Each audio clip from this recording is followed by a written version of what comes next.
Ok, podemos falar do Erasmo e dos humanistas? Eu já disse antes que humanistas não tinha o sentido que tem hoje. Quando a gente fala nos humanistas, eram pessoas que estudavam as humanidades. É o estudo das humanidades. O que são as humanidades? Para a gente entender hoje em dia. Hoje em dia ninguém estuda mais as humanidades. Mas naquele tempo as humanidades eram o estudo de línguas, o estudo de literatura e o estudo de história. Certo? Ou seja, estudo de coisas ligadas ao homem. Produção humana. A linguagem, a história, são coisas humanas. Quando você estudava, por exemplo, alguma coisa do mundo natural, aí já é encarado como uma coisa divina, porque foi Deus que criou. Mas aqui, línguas, história, literatura, uma produção literária, era considerado produção humana, e quem estudava isso estava estudando humanidades. Não tem o sentido que tem hoje, né? Humanista é aquele cara que só pensa no homem e que o homem é o centro do universo, né? Não é esse o sentido, tá? Não confunda. Esses humanistas também se preocupavam em reformar a igreja. E também se preocupavam em recuperar a Bíblia. O maior dos humanistas foi Erasmo de Roterdã. Mas antes de falar do Erasmo, vamos só mencionar 3 outros indivíduos importantes, inclusive para nós. Um alemão, um francês e um inglês. O primeiro é o Johannes Reuchlin. Ele é um humanista muito importante porque ele se tornou um especialista em hebraico. Desde Jerônimo, eu acho que não tinha aparecido na igreja um indivíduo que conhecesse o hebraico como o Reuchlin.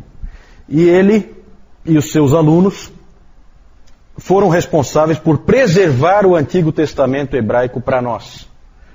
Porque havia o desejo, por parte da igreja, de destruir todos os manuscritos em hebraico, por considerar que se tratava de escritura dos judeus. E esse cara, junto com os alunos dele, lutaram para que os manuscritos permanecessem vivos. O segundo, Jacques Lefebvre d'Etable.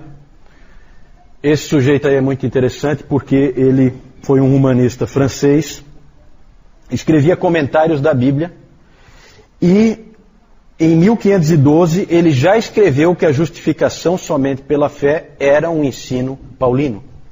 Era um ensino de Paulo, que Paulo ensinava que a justificação é somente pela fé. Tanto que, às vezes, os protestantes franceses marcam a data de 1512 como o início da Reforma. O francês tem essa mania, né, de querer dizer que é com ele. Então ali não foi muito diferente. Ele traduziu, esse Lefebvre traduziu também a Vulgata. Da Vulgata ele traduziu a Bíblia para o francês, a partir da Vulgata latina. Tá? Isso em 1530, e ele fez isso sob forte oposição da igreja. Ele disse: se era adequado aos romanos ter a Bíblia traduzida para o latim, por que não seria para os franceses ter a Bíblia traduzida para o francês? Vejam como ele pegou realmente o espírito da coisa. Né? Quando nós falamos do Jerônimo, nós já dissemos que o Jerônimo não tinha a intenção de aprisionar a palavra dentro do latim. Ele queria colocar a palavra na mão do povo, porque nessa época se falava latim. E o Lefebvre percebeu isso bem. Ele sofreu duras críticas da igreja, dizendo que colocar as escrituras na mão do povo é altamente perigoso, porque todo tipo de heresias vão surgir dali. A resposta dele: não são as pessoas simples que leem a Bíblia que produzem as heresias. São os intelectuais que leem o latim que constroem cada uma delas. Que verdade, né? Não é o povo comum que produz heresias, é sempre um espertalhãozão lá de uma universidade ou de um seminário ou de um púlpito famoso que traz heresias à tona. Esse sujeito é muito interessante porque já como um senhor já muito idoso, já lá dos seus 80 anos, ele encontrou com o Calvino. O Calvino e o Farel foram lá encontrar com ele e foram muito influenciados por ele. Né? Tiveram provavelmente boas conversas entre irmãos. O Lefebvre já era um senhor idoso e os dois eram jovens, lá dos seus 20 e tantos anos, né? Vejam que ele nasceu em 1450, o Calvino só vai nascer em 1509. Então, quando Calvino nasceu, esse homem já tinha 60 anos. Então, era realmente dois jovens indo falar já com um ancião, né? John Colet, inglês, foi muito importante esse sujeito para fortalecer o estudo do grego. Ele disse uma frase, ele fez algumas palestras em Oxford, e lá ele disse o seguinte: sem o grego nós não somos nada. E aquilo tocou muita gente, inclusive o Erasmo. Certo? Então aí começa um retorno às línguas originais da palavra. Isso não é pouca coisa, tá, gente? A palavra nessa época estava aprisionada dentro da Vulgata Latina. Esse retorno é fundamental para que você tenha a sua Bíblia em português aí na mão hoje. Certo? Vamos falar do Erasmo. Não é aquele amigo do Roberto, né? É o Erasmo de Roterdã. Essa foi brava, né? Como é que eu fui dizer uma coisa assim, né? Depois eu corto na gravação. O Roterdã na Holanda, certo? Roterdã é uma grande cidade portuária, se não me engano, na Holanda. Esse indivíduo, Erasmo, estudou o grego. Desidério Erasmo. Erasmo é o sobrenome dele, né? Ele estudou o grego seriamente e tornou-se o maior especialista em grego que havia em toda a Europa. Ele tinha sido um monge agostiniano, mas ele não se dava muito bem com a vida de monge. Então ele foi autorizado pelo Papa a sair e se tornar um estudioso, né, à parte. Ele deixou então o monastério e se tornou um estudioso. Sua maior obra foi a edição crítica do Novo Testamento. Ele comparou manuscritos antigos em grego com o conhecimento que ele tinha. Ninguém tinha o conhecimento que ele tinha. E ele então produziu uma versão que ele considerava a mais fiel do Novo Testamento. Porque essa é a época em que surge a crítica textual, a avaliação de manuscritos. Várias fraudes foram desmascaradas nessa época, por outros indivíduos que eu não vou entrar, né?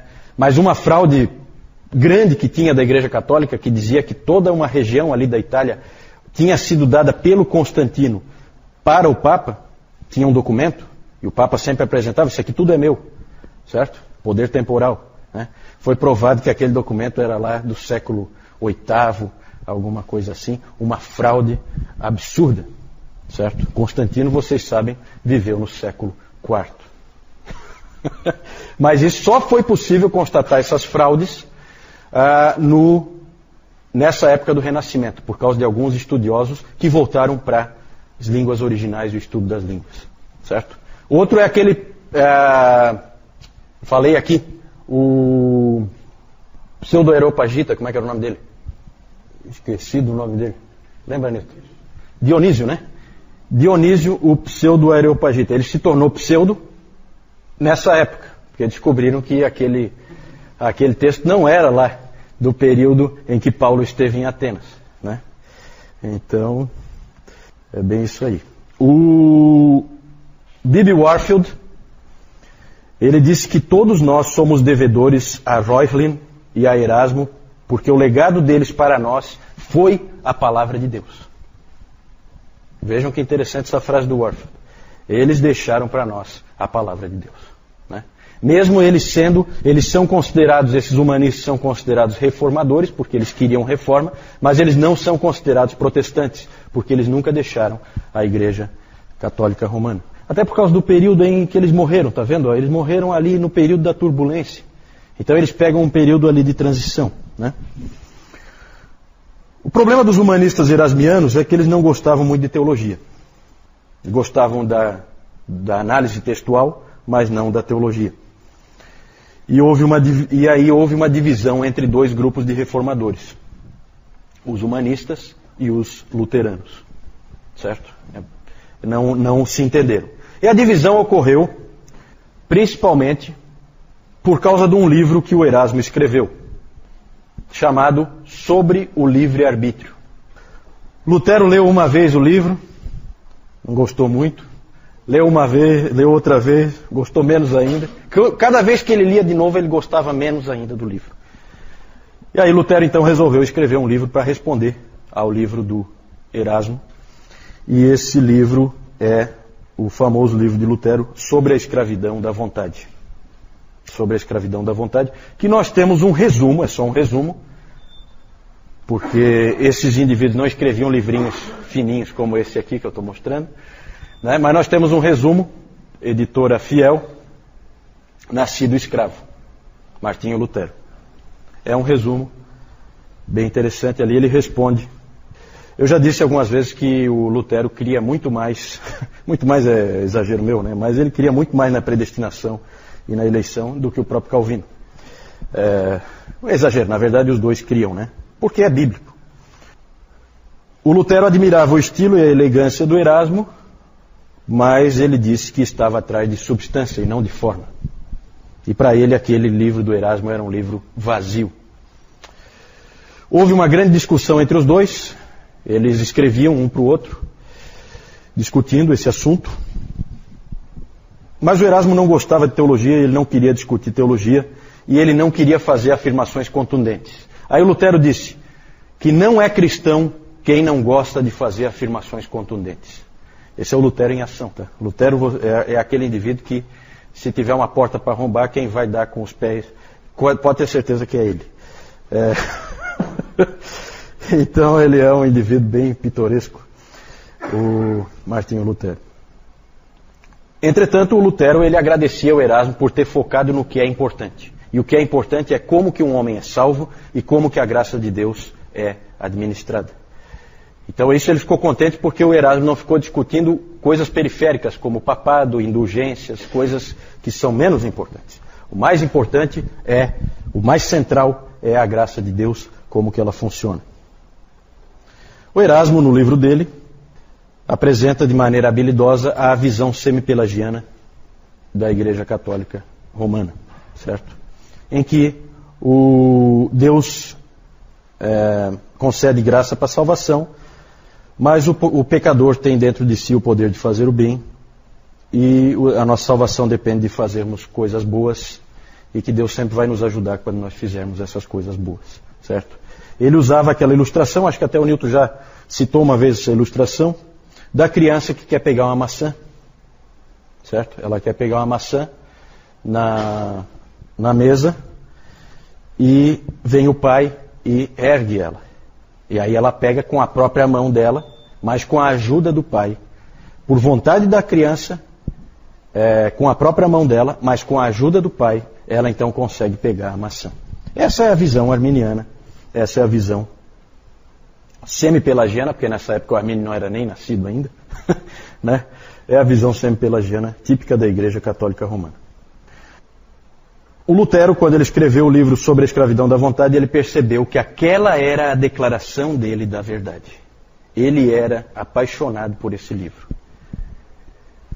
Os luteranos, geralmente, por isso que eu sempre brinco que Lutero nunca seria um luterano, talvez eu esteja exagerando um pouco, mas os luteranos ficam desconfortáveis com esse livro, eles não gostam, eles ficam assim numa situação difícil, já que eles são, na sua maioria, arminianos.